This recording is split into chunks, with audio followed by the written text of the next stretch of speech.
remember when liberals told you to disown your MAGA-supporting family members?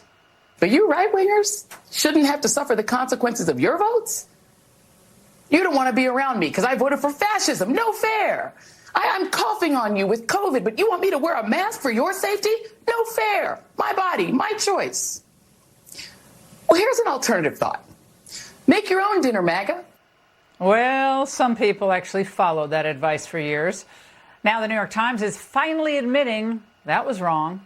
A new op-ed points out the absurdity that no one's required to spend time with people they don't care for, but those of us who feel an obligation to shun strategically need to ask, what has all this banishing accomplished?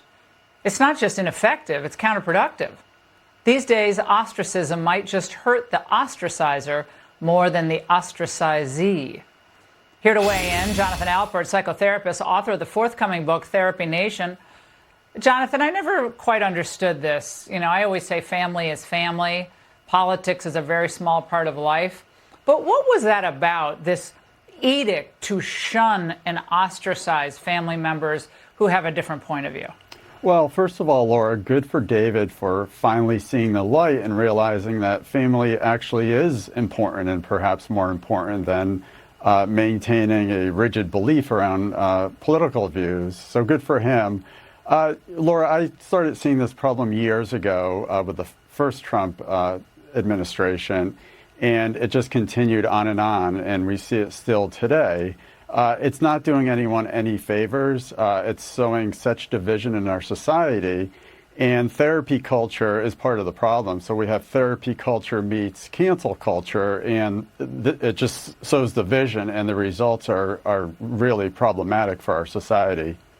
Now, Trump is actually trying to protect the country from something we've been warning you about for years, which is Rosie O'Donnell. Now, he says she's not in the best interest of our great country, is giving serious consideration to stripping her rights as a U.S. citizen. Well, I don't know. I don't think I'd strip her of her citizenship rights, but here's what Rosie has been posting on social media. Watch.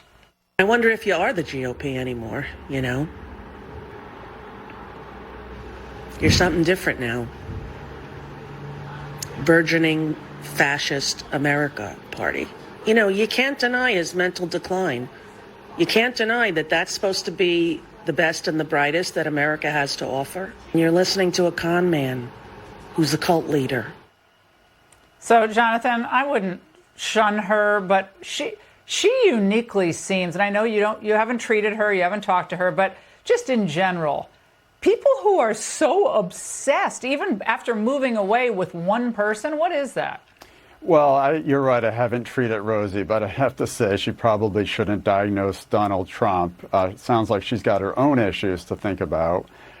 You know, I'm not sure exactly why people are so hyper-focused on Donald Trump. I tend to think they're just so miserable and unhappy in their own lives. And at the end of the day, they're more focused on what divides us rather than what actually keeps us together. And as you mentioned at the top of the segment, family is most important. Jonathan, the enigma continues. Thank you very much.